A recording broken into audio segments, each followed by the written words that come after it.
We've both made much of the fact that Spinoza presents his philosophy as if it were Euclidean geometry or on the lines of Euclidean geometry.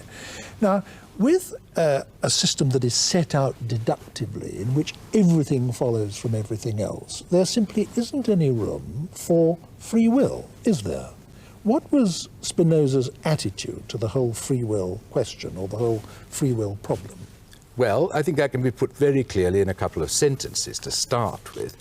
What he does maintain is that what he would probably call the everyday, vulgar, commonsensical notion of freedom, that is to say, the idea that the human individual can sometimes act as a spontaneous, uncaused cause of things, the freedom of pure spontaneity, this, he says, is impossible. It's simply an illusion that's engendered by our not knowing what the causes of our actions are.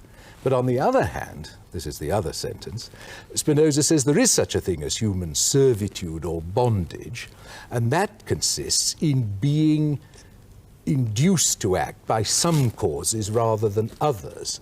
There are some causes, we can call them, generally speaking, the passive emotions, things like hatred and anger and so forth, generated in us by the frustrating influence of the world outside us, the parts of the world, I'd better say, that are outside us.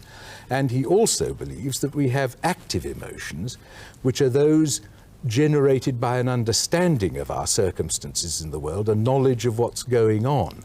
And the greater our activities are caused by active emotions and the less by passive emotions, the less in bondage we are, because we are more ourselves. I think he was probably the first person in European thought to introduce this very important idea, which in a quite different form is made much of a great deal later by Freud and by psychoanalysis, that discovering what the hidden sources of your actions and emotions are will be, in a sense, liberating, will make you happier, even if it doesn't literally increase your freedom.